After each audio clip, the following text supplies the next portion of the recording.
Alcântara não é substantivo.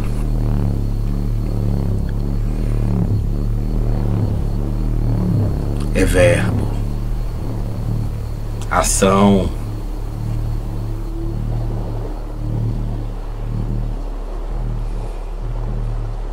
movimento de memória.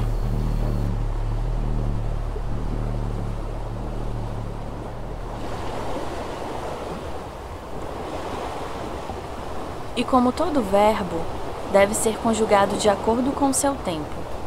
E se tem uma coisa que podemos dizer de Alcântara, é que ela tem seu próprio tempo. Porque Alcântara nunca foi uma cidade fácil. Só para chegar aqui, já precisamos de uma dose de coragem. Quantas pessoas adorariam conhecer Alcântara e não têm coragem por conta da travessia? Mas quem se arrisca nas águas da Baía de São Marcos para chegar aqui, se depara com um lugar onde passado e futuro se misturam com tempos amazônicos e a vida flui na cadência das marés.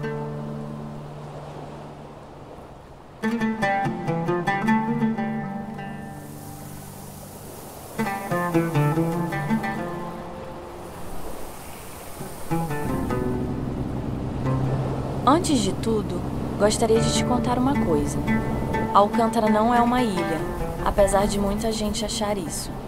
A ilha é do outro lado, o Pão Açu, onde fica São Luís. E é de lá, do cais da Praia Grande, que partimos com destino a Alcântara, já que o caminho mais curto para chegar aqui é pelo mar, atravessando a Baía de São Marcos. Só a travessia já vale a pena, principalmente quando você vem nas embarcações tradicionais, com velas e feitas de madeira. Aproveite para fazer a viagem na parte de cima da embarcação, debaixo das velas, com sol, vento e muitas vezes algum respingo de água na cara. Mesmo assim, é altamente recomendado. Assim como também se recomenda, sempre que possível, a viagem no amanhecer ou no entardecer. Além do espetáculo do sol, as águas sempre parecem mais tranquilas. Abro aqui um parêntese para dizer que nem sempre as viagens são tranquilas. Nos meses de agosto a setembro, os ventos são mais fortes, o que pode deixar as viagens mais emocionantes, mas nada perigoso. Em pouco mais de 1 hora de viagem, timidamente, a cidade vai se apresentando na paisagem. De um lado, a Ilha do Livramento. Do outro, Guarais e canoas descansando.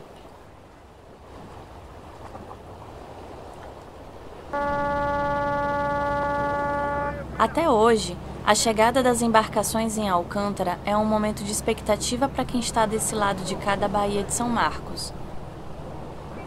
É como se esses barcos fossem um elo entre dois mundos distintos. E são eles que trazem as pessoas e as encomendas com muitas das coisas que não chegam aqui por outras vias.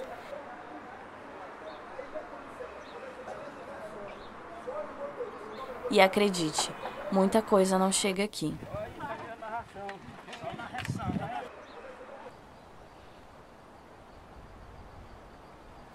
Assim que desembarcamos em Alcântara, chegamos no Porto do Jacaré e já nos deparamos com uma série de casinhas coloridas e uma ladeira, a Ladeira do Jacaré.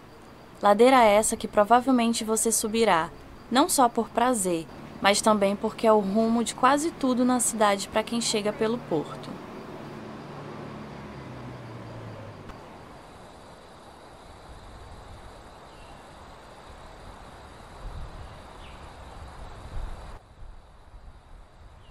Andar nas ruas de Alcântara requer cuidado. Cuidado e atenção para os vários detalhes que podem passar despercebidos. São detalhes de uma fachada, uma discreta combinação de cores, azulejos e grades de todo tipo.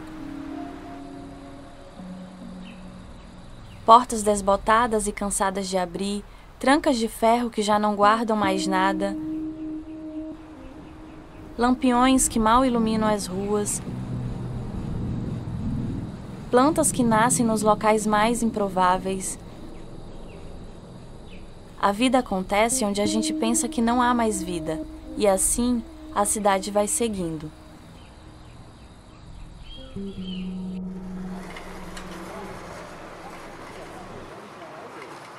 Dependendo da hora do dia, pode haver movimento nas ruas, muita conversa e sobe e desce de pessoas.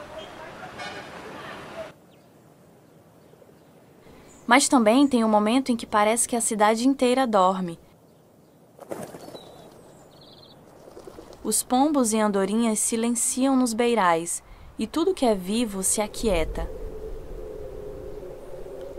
Talvez por conta do calor, mas tudo para de funcionar. As pessoas vão para dentro de casa e só o vento percorre as ruas desertas. Um completo silêncio se estabelece nas horas quentes e lentas do meio-dia até as 2 da tarde. Assim como a pausa no meio-dia, o silêncio a esta hora também é sagrado.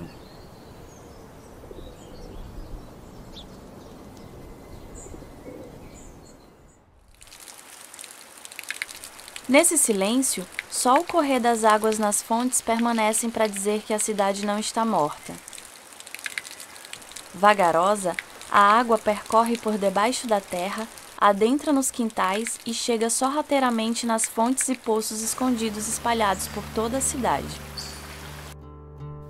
Até ser criada a rede de distribuição de água, quantas latas de água foram levadas na cabeça das mulheres? Quanta água Alcântara ainda guarda? De onde vem toda essa água e quem cuida dela?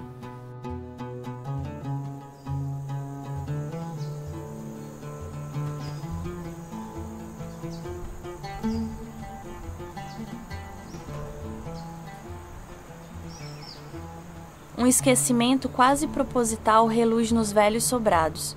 As ruínas ainda respiram, e mesmo assim, a progressiva deterioração é inevitável, já que um tombamento não parece mudar o destino de uma cidade aos tombos.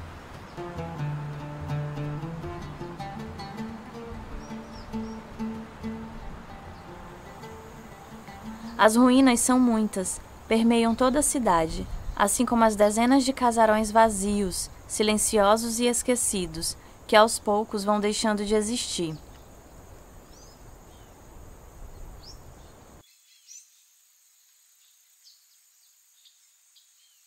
Sem poder fazer muita coisa, a população acompanha os inúmeros casarões que desabam pouco a pouco.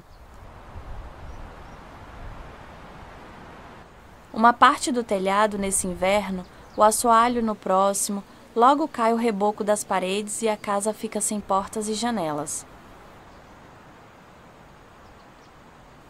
E assim, nesse fluxo contínuo de esquecimento e degradação, Alcântara segue renovando sua eterna decadência, dia após dia, a cada pedaço de telhado que cai.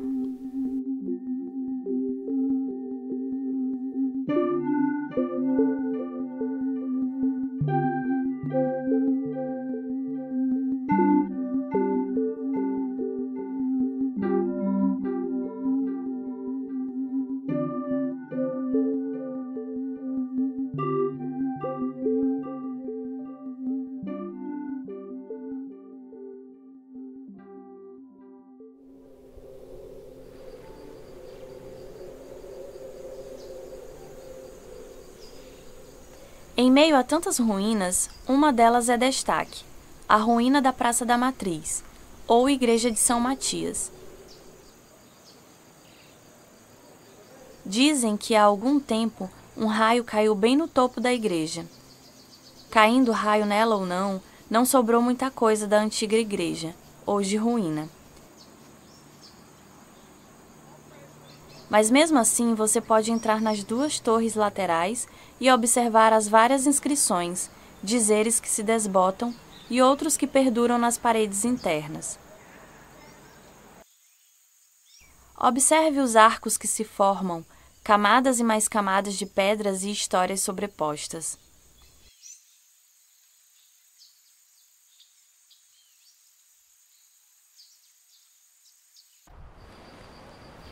Perto do Largo da Matriz, existem muitas outras ruínas, mas duas em especial. São as ruínas dos palácios que começaram a ser construídos para a visita do imperador. Visita essa que nunca aconteceu.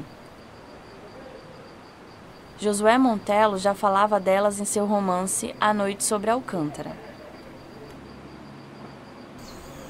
Como a obra ficava uma perto da outra, o tinido das pás, o quebrar das pedras, o ruído dos serrotes, como que se respondiam, com os negros de dorso nu misturando as pedras no azeite de peixe, cavando as valas dos alicerces, aprumando as paredes de uma braça.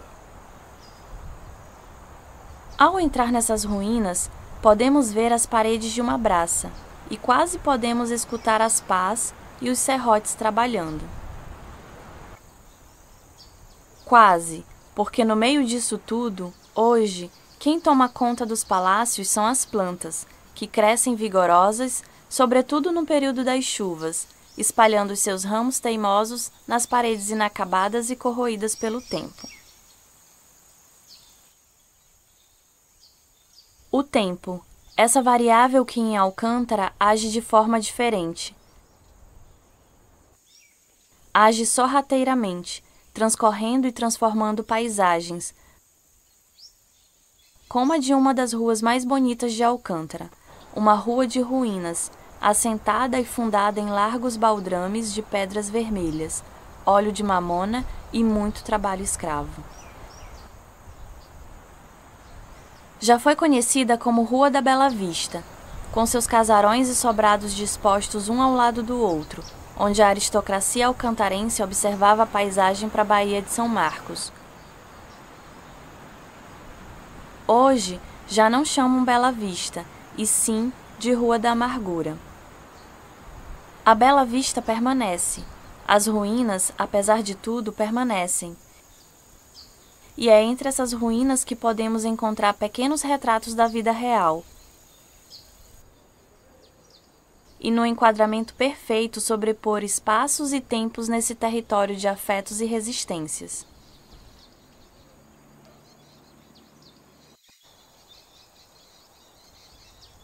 Aqui, a cidade tem o cheiro de suas frutas.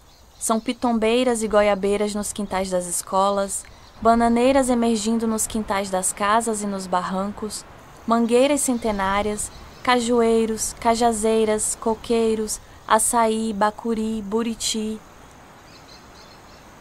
E com tanta variedade, acabamos tendo fruta o ano inteiro, cada uma na sua estação, é claro. Além da fartura em terra, também tem a fartura no mar. Aqui, quase todo mundo pesca, quase todo mundo sabe pegar camarão e tirar siri do mangue. Mangue, esse organismo vivo que aqui também alimenta muita gente. Quando o assunto é praia, Alcântara tem muitas no interior, mas na sede só uma, a Itatinga. Há menos de 15 anos, a praia de Alcântara não era a Itatinga, e sim a Praia da Baronesa. Com o tempo, a faixa de areia virou terreno fértil para o mangue, e ele cresceu e empurrou a praia um pouco mais para o lado. Agora, para chegar na praia de Alcântara, precisa atravessar um pequeno igarapé, o Puca. Lá do outro lado, na Itatinga, tem uma praia quase deserta, com alguns ranchos que ficam sempre à disposição de quem passa por ali.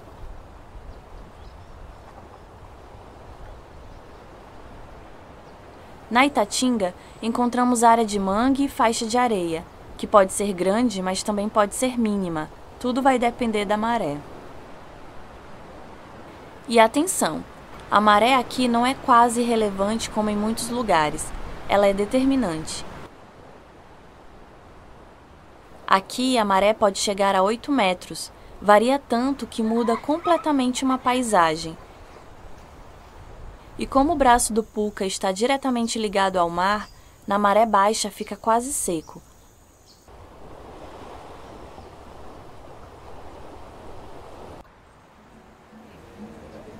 Para ver o pôr do sol, as opções são muitas. No Farol, além do pôr do sol e da vista da Baía de São Marcos, é bem possível avistar uma revoada de guarás, passando aos bandos para os seus ninhos.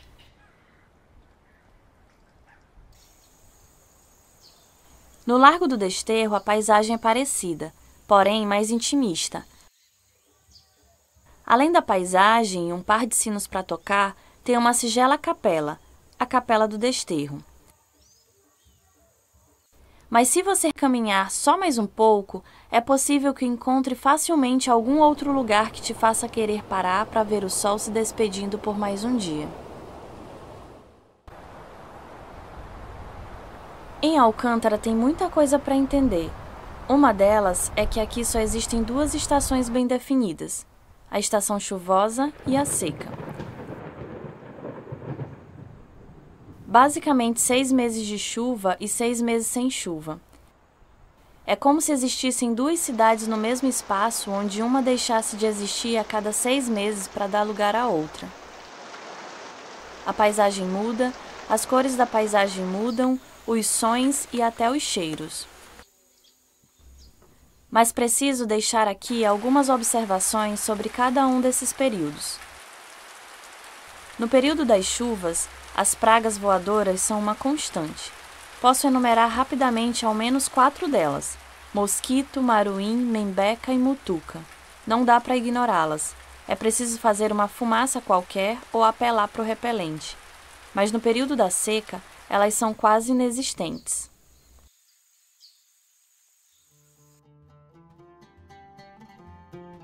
Talvez, no dia que você vier para Alcântara pela primeira vez, você seja o único turista conhecendo a cidade. Talvez venha com um grande grupo, talvez encontre logo um guia ou talvez fique andando pela cidade em silêncios e observâncias. Seja como for, se perguntar às pessoas, rapidamente elas vão enumerar todos os casarões, mencionar os barões e as ruínas que são dignas de visitas, passando por museus e igrejas. Mas elas não falarão delas ou das tantas mãos negras sem títulos de nobreza que vieram antes para fazer de Alcântara o que ela é hoje. Também não vão falar de como seus descendentes vivem hoje nesse pedaço de mundo, quais suas dificuldades e seus sonhos. Então nós observamos. Observe os pescadores que chegam no porto ao entardecer, as pessoas que conduzem as embarcações. Conheça as festividades que movem a cidade, as pessoas que fazem essas festas acontecerem.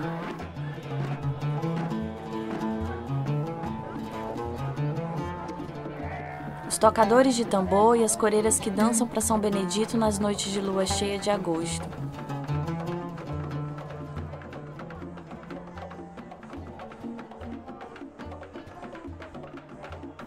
Prove o doce de espécie, converse com Dona Joralda enquanto ela tece suas rendas e suas histórias. Prove um licor e escute um toque de caixeiras do divino. Observe o trabalho minucioso de homens e mulheres que vivem aqui. Veja os gatos e cachorros que descansam em lugares estratégicos.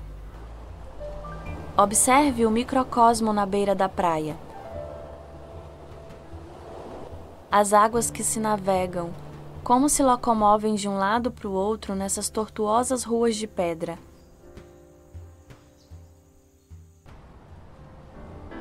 Como se divertem, o que pensam do passado, o que esperam do futuro.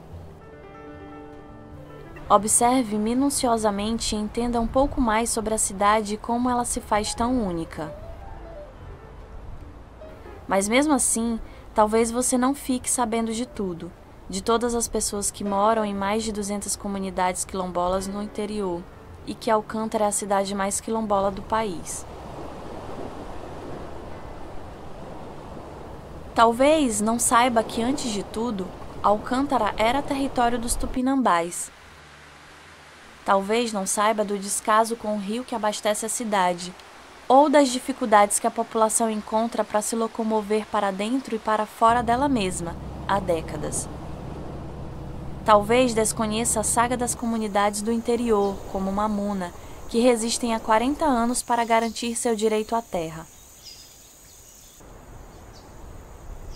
Talvez nem desconfie que o desenvolvimento prometido nos devaneios intergalácticos nunca chegaram por esses lados de cá da fronteira.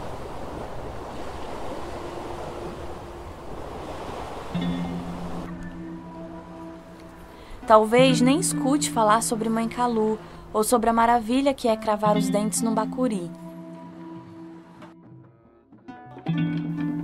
Aqui você vai ver coisas que, para você que não nasceu na cidade, talvez te façam querer ficar nela mais um dia, talvez voltar para morar. Mas também pode acontecer de você deixar Alcântara com a certeza de que não quer voltar. Porque a depender de quem seja você, a cidade pode te abrigar, mas também pode te repelir. Seja pelo escaldante calor equatorial, seja pelo ritmo lento da cidade, seja por seu isolamento geográfico ou ainda porque em Alcântara parece que estamos eternamente presos entre um fim e um recomeço. Seja pelo que você já sabe ou pelo que você ainda vai descobrir sobre a cidade, alguma coisa pode te fisgar. Há muitos relatos de pessoas que vieram para passar um dia e passaram uma semana, meses, e muitas que se mudaram de vez e vivem há décadas na cidade. Talvez a culpa seja desse charme decadente e da hospitalidade das pessoas. Talvez da doçura da natureza, ou então porque a noite sobre Alcântara é mesmo diferente. A sensação é de que a própria cidade se entrega a você e faz uma armadilha, te aconchegando aos poucos nesse espaço-tempo. Quase como uma teia de aranha, feita para emaranhar os mais desprevenidos que pisam nessas terras tapuias. Mas não tenha medo. E no dia que vier, aguça teus ouvidos e apressa-te lentamente.